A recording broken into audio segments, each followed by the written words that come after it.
If you ask people in Imo State about Samadora, they will tell you she was just an ordinary village girl with ordinary dreams. She wasn't the most beautiful in the village, but she had that kind of face that carried innocence, the type that made elders trust her with errands and made mothers say, "This one go marry well." Her life was simple: morning mass, sweeping the compound, helping her mother fry akara by the roadside, then rushing back home to cook for her father before he returned from the farm. That was her cycle until she met Stephen. Stephen was not for money. He was a hustler, one of those Lagos boys who returned to the village every Christmas looking half sharp, half broke. He wasn't the type with cars or chains, but he had smooth talk, the kind that could convince a woman that suffering with him was a good investment. "Sammy," he would say, holding her hand as they walked down the dusty village road at dusk. "My hustle never pay now, but I get plans. Lagos day rough, but neither money day. If you gree follow me, I go make sure you no regret." Samadora would blush, looking down at her slippers scraping the sand. "Stephen, my mama go kill me if she hears say I day follow you talk this kind talk." But in truth, she liked him. Maybe because he was different from the local boys, who measured love by how many tubers of yam they could buy. Stephen carried Lagos in his chest. He spoke with urgency, like someone chasing destiny. So when Stephen returned after New Year and said, "Pack your bag. Make we go Lekki. I go put you for one salon to learn hair. Now you go run your own shop one day," Samadora didn't think twice. She wanted more than akara and village gossip. She wanted city lights.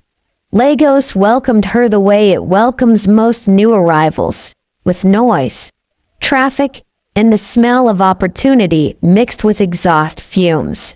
Lekki was not the Lagos of eco for show music videos she had imagined.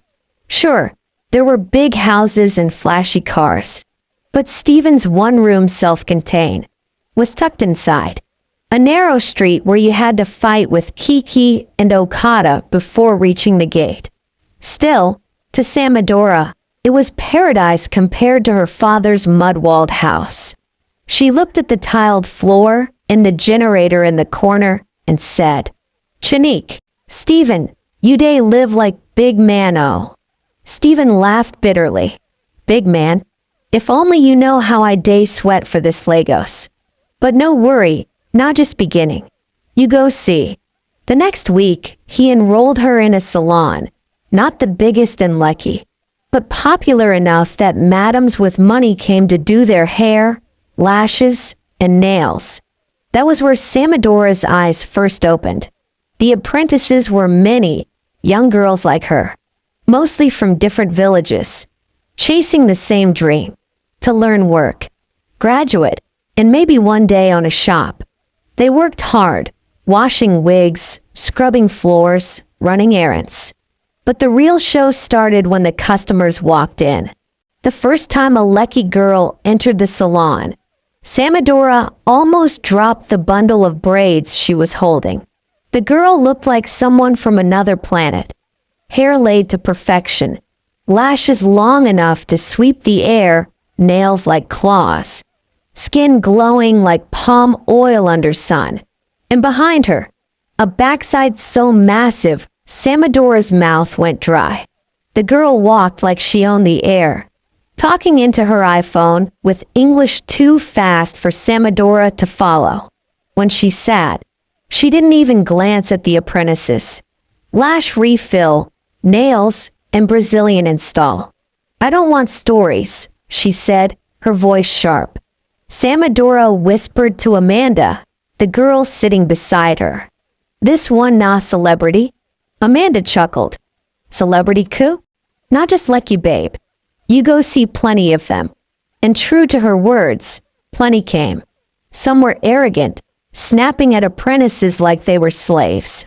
Others were playful, flaunting their phones, snapping TikToks mid-braiding. But one stood out. Her name was Shania. Shania had the biggest backside Samadora had ever seen, the kind that turned heads even in a crowded street. But unlike the others, Shania always smiled at the apprentices. She tipped generously, sometimes dropping 1,000 Nigerian nairas or 2,000 Nigerian nairas, notes just for bringing water. She asked their names, laughed at their jokes, and left the shop smelling like expensive perfume. The apprentices loved her. If all Lekki babes be like Shania, we for day enjoy this work, Amanda would say. But Samadora could never bring herself to talk to Shania. She only admired from afar, sneaking glances whenever Shania bent to check her nails or flipped her hair. She wanted to tell her, "Auntie, you're so beautiful," but the words always died in her throat. One slow afternoon, when no customers were around, the apprentices gathered in a circle to gist. That was when Samadora's real education began. Amanda started, "Omo, you dey see all these Lekki girls' lifestyle? Poverty want kill me, and you for hero." Another apprentice, Ifioma, rolled her eyes dramatically. "Guy, I dey follow some for TikTok and IG. Chai, their life now movie. Private jet today, Dubai tomorrow. Even without BBL SEF, them fine. But with them, forget. Them days scatter everywhere." Samadora tilted her head. "BBL? What's that?" The girls erupted in laughter. Amanda patted her back. "Sammy, you still be JJC. BBL na surgerio. Brazilian, but lift. Now weddin' all those big Nyash girls they do." Samadora gasped. "You mean, their body is not natural? Natural co?" Ifioma snorted. "My sister, no be beans. Na surgerio. For lucky men to fund their big lifestyle. Cars, clothes, vacations. Now the body day open doors." Samadora's mouth hung open. She always thought surgery was something rich foreigners did in faraway lands. Amanda laughed at her shock. "A beg, wake up. Abroad co? Surgeons full Lagos. Both licensed and unlicensed. Some girls day go Turkey, some day go Ghana. But Lagos surgeons day cash out steady. If I get like 3 million Nigerian nairas now, I go do sharp. The girls burst out laughing again. That night, lying on Stephen's thin mattress, she couldn't sleep. The generator outside coughed in the distance, while Stephen snored lightly beside her, one arm slung over her waist. She stared at the ceiling fan rotating lazily and whispered to herself, "So na big Nyash day open door?" She stared at the ceiling, wondering if her own flat backside was the reason nobody looked at her twice in Lekki. Stephen stirred. "Sammy, you never sleep?" She hesitated.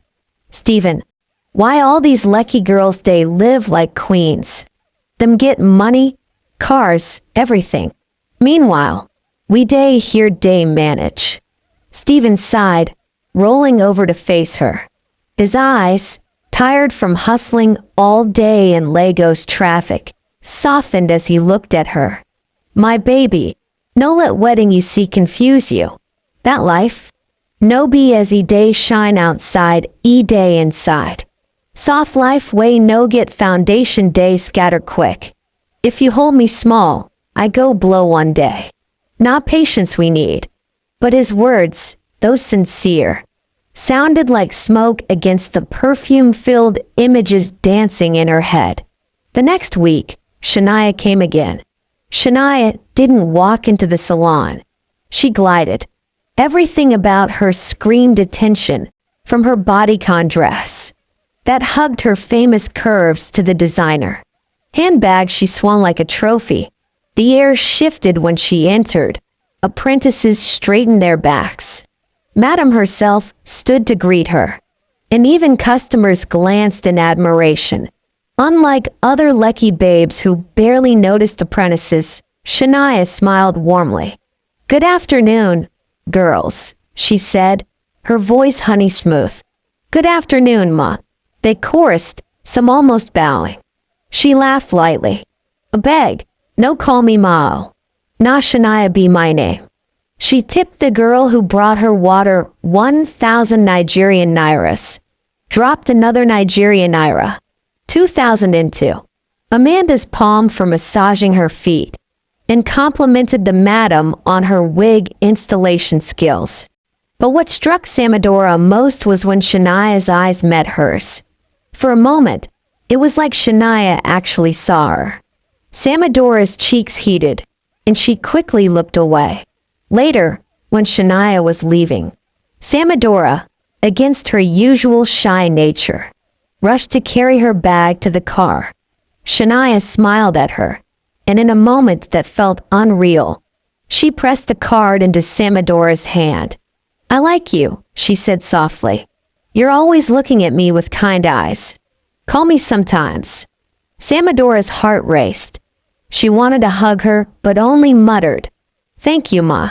God bless you." Alex, Shania's closest friend, watched with narrowed eyes. When they got into the car, she hissed, "What was that about? Why you day encourage this local girl?" Shania shrugged. "Alex a beg. She reminds me of me when I first came to Lekki. Innocent. Curious. Sometimes. Now those ones fit survive longest." Alex rolled her eyes. "Na so you day carry walla put for head." The days that followed pulled Samadora in two directions.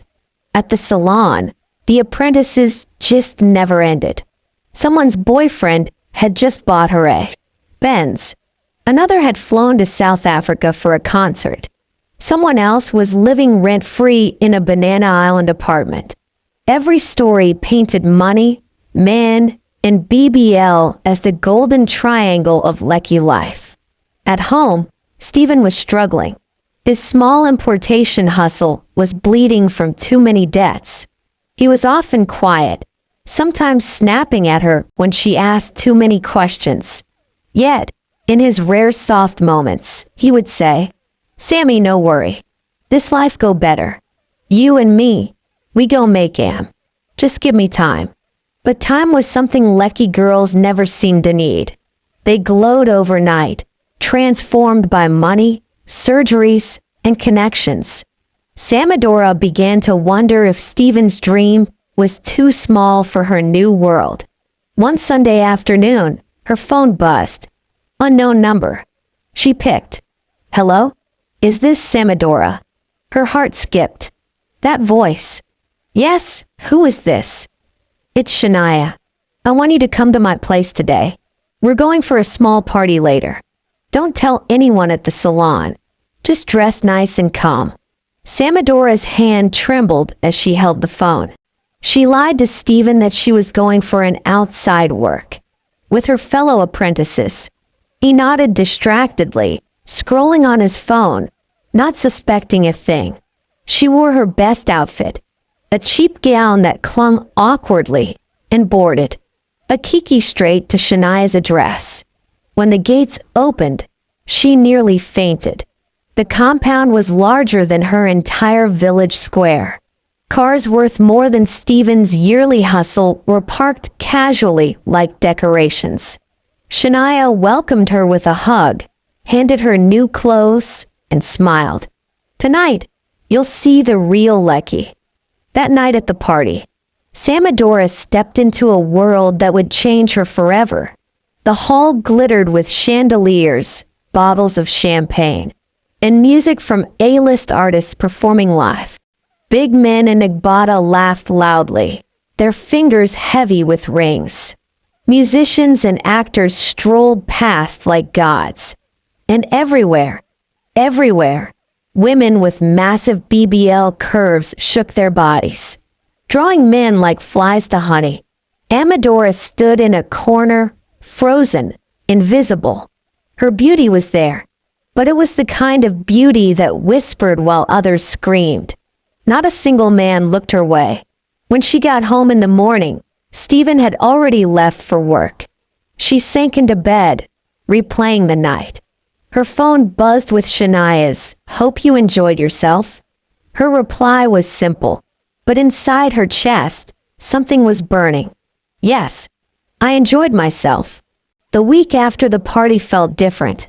Even though nothing in the salon had changed. Wigs still arrived tangled. Bundles still needed arranging. And Madam still shouted whenever apprentices forgot to sweep hair off the tiled floor. But for Samadora, there was a new awareness. She had seen another world. A world where laughter sparkled, like champagne, and attention was bought and sold like fabric in Balagan Market. No one at the salon suspected anything. Amanda still dragged her into idle gossip during quiet hours. Ifioma still mocked her village seriousness. And Madam only cared that she was punctual. Nobody knew that on Sunday night, she had worn another woman's dress, walked into a penthouse party, and sat beside Shania like a shadow. And Samadora liked it that way. On Tuesday evening, when she returned home tired and distracted, she found Stephen waiting at the door with a grin too big for his face. "I get surprise for you," he said. "What is it?" From behind his back, he brought out a small handbag, not designer, not even new, but carefully polished second-hand leather. "Not one of my guys bring him from Yaba. No label, but he fine. I buy him for you." Samadora blinked. "For me?" "Yes, now? You fit day use and when you go salon. Make you no day carry nylon bag, every time." He laughed, a little self-conscious. "Nah small thing, but one day, I go buy original for you." Her throat tightened. She wanted to tell him about the bag she had seen at the party, shimmering under chandelier light, but she swallowed the words. Instead, she hugged him, holding on longer than usual. "Thank you, Stephen," she whispered. "God bless you." His arms squeezed her gently. "Anything for you, Sammy. Just hold me small. You go better." Later that night, when he fell asleep with his hand across her waist, she stared at the little handbag propped against the wall. In the silence, it seemed both precious and pitiful. At the salon that Friday, business was slow.